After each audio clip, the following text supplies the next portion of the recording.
Football produces the next inductee. He was an outstanding football player at Norwin High School, where he garnered all-state honors his junior and senior seasons.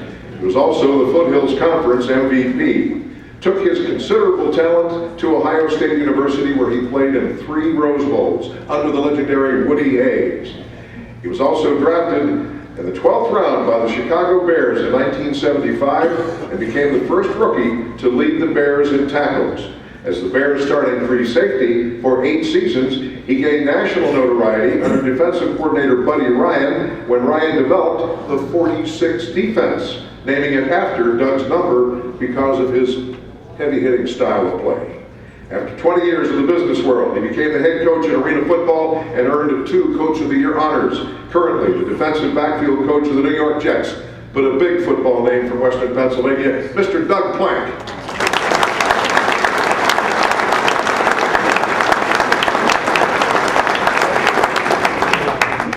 Thank you, Bill. That was better than even I could have done it. You know, I want to tell you, this is awesome, being up here tonight and being associated with these men. I'll tell you what, because it's not just about sports.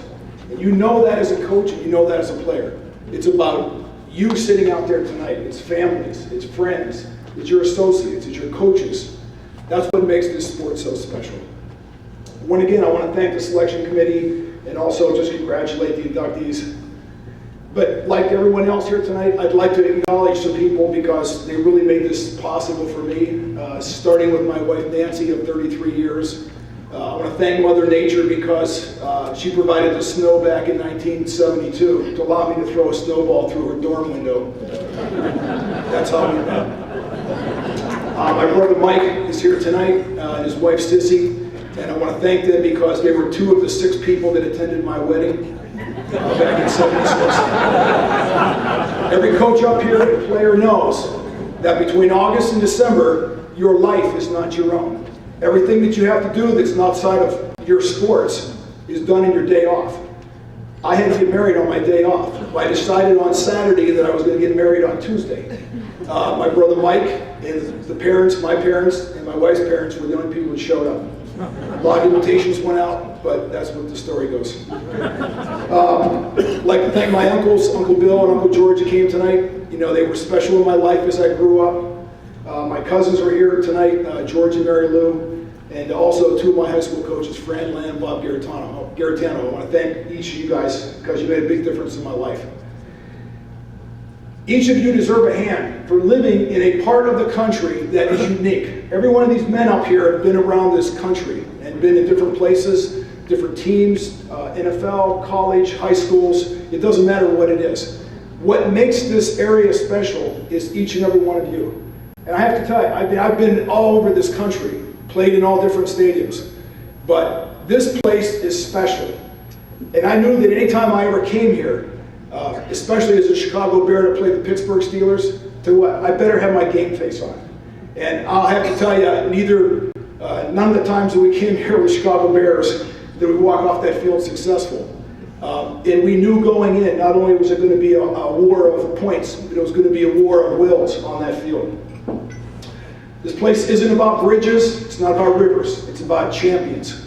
And what a great place to grow up as a young man, you know, having the institutions that are here in this Western Pennsylvania area, starting with the Steelers. God bless them.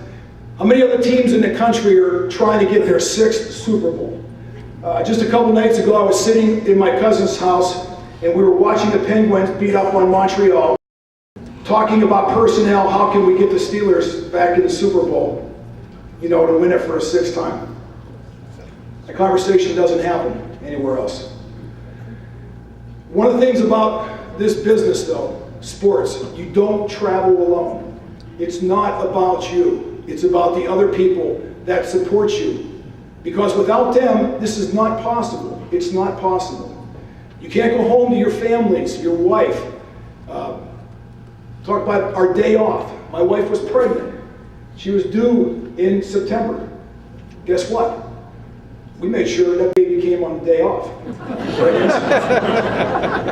They sacrifice a lot. Your families sacrifice a lot. Fran was up here just talking about commiserating through some of those defeats and congratulations to the victories. I'll tell you what, Now that I've been a coach and a player, I'll tell you what, the wins are never as high as the lows are low. I don't know if these guys up here feel any differently, but it's something that you wear around with you until that next game. But if there's one person that I have to identify and say, this is the one person in my life that made a difference, it was my mother. I can never remember her not being in a game that I attended. Football, basketball, baseball, didn't matter what it was, throughout high school, throughout my senior year at Norwin High School. And she tried to attend as many of the games as she could at Ohio State. Fran knows I tried to go to Penn State, but at the time I couldn't get it done. But she tried, taking buses, taking rides, all that. Trying to see as many games as possible. You can read in the program, we went to 3 Rose Bowls. Guess what? My mother never went to one of those games. My father, worked a lot. We were one of those typical southwestern Pennsylvania families, blue collar. There just wasn't the money to start sending people off to Rose Bowls on short notice. And if there's one thing that I ever regretted in my life, it was the fact that my mother was never able to go there. I'd go out there during that winter season, during the Christmas season. Everybody else's families were out there. Their brothers, sisters, mothers, fathers. Tell you what, it was a lonely, lonely experience. Even though I was at the Rose Bowl, it was a heavy, heavy heart that I had to weigh. And I always made a vow to myself that if the opportunity ever came along, I was going to take my mother to the Rose Bowl. Well, just as it turns out, in 1997, Ohio State was winning the Big Ten Conference and ended up winning the Big Ten and going to the Rose Bowl, playing against Arizona State. We happened to be living in Phoenix, Arizona at the time. So I had my mother and father go out a couple days early, watch the Rose Bowl parade. God bless the Rose Bowl parade. I played in 3 Rose Bowls. I wish I would have seen the 3 Rose Bowl parades that accompanied them. They are better than the game, I promise you. So I take my parents to the Rose Bowl parade. I am like the first time I've ever been there. I've never seen the parade. And my mother had polio when she was 9 years old. My father had 2 brain surgeries. You can imagine. Some of you have never been to the Rose Bowl. It sits down in the valley. It's hard to get down to. By the time Nancy and I managed to get my mother and father down to the Rose Bowl, we missed all the pregame activities.